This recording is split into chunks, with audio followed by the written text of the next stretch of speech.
So, hi guys! Welcome back to my channel. Nakikita nyo ngayon guys, meron tayo dito pineapple juice. At ito po ang aring food for today. Ayan. Beef. Lamb pala to guys. Ayan. Ayan siya guys. So, kakainin natin siya. Parang matabang siya. Hindi ko alam kung hindi masarap yung luto ko o matabang lang. So, maglalagay tayo ng asin.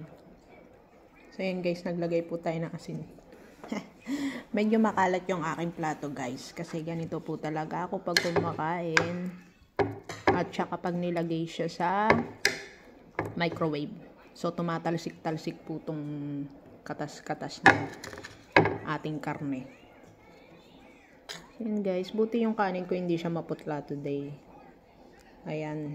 Nung nakaraan kasi parang ang putla ng rice ko. Pero ngayon bago siyang para siyang bagong ligo. At fresh. Kaya talaga may kulang dito sa kinakain ko. Hindi ko alam kung kulang siya ng dahon or what. Doon po sa kabila yung aking alaga. Dalawa kaming kumakain. Ayan guys. Yung karne po niya malambot. Saka mabilis lang po siyang lutuin. Saka hindi siya lasang talaga. Yung ibang karne kasi diba parang may kakaiba siyang lasa. So yung lasa nito masarap siya. Para siyang karne ng baka. Pero hindi ito baka ha. Ayan, hindi siya baka.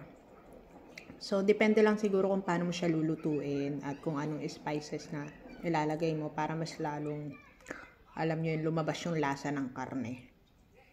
Ayan. Feeling ko nga para siyang steak eh. Kasi nakatikim na rin ako ng steak. Parang nalalapit yung lasa niya. So, siguro next time, try kong luto. Titingin ako sa YouTube kung ano yung mga pwede kong iluto dito sa karne na yan. Hindi lang yung puro lalagyan ko lang siya ng mga pampalasa dito sa Arabic. Siguro pwede ko rin siya lagyan ng mga butter, ganyan, toyo. Para mag-iba naman or kailangan ko siyang ibabad, i-marinate ng matagal sa alam nyo yun, mamasitas, mga ganyan. So, itatry natin guys next time. Yan kasi parang wala akong gana. Alam nyo na ang mga babae nasa mood. Minsan nasa mood magluto. Minsan wala. Minsan tamad na tamad. Alam nyo yun. Pero ako, 2 beses lang naman ako tamarin. 1 beses pagka meron. At yung pangalawa, yun na yung wala akong meron. Ano daw? Anong walang meron? So, 2 beses akong tinatamad sa 1 buwan. Yung isa, pag meron akong period, at yung isa, yung wala na akong period. Yun pala yung dapat sabihin para mas maintindihan natin. So, ayan, ang dami kong daldal guys. Hindi ko na pala na kain yung aking pagkain. Ayan, ubusin muna natin.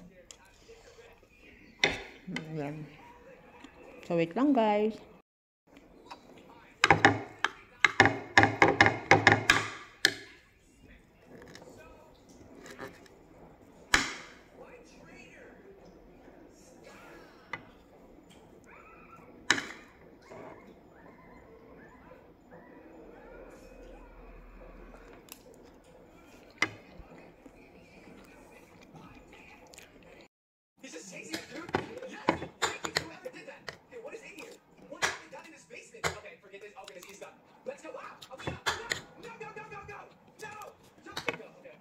Ayan guys, malapit na ako matapos kumain. Ayan, konti na lang ayun pa yung asin. Kasi nakulangan ako sa asin. Ayan, so maraming salamat po sa pagsama at salamat po sa rice ko na hindi na siya maputla. So yun lang guys, bye bye!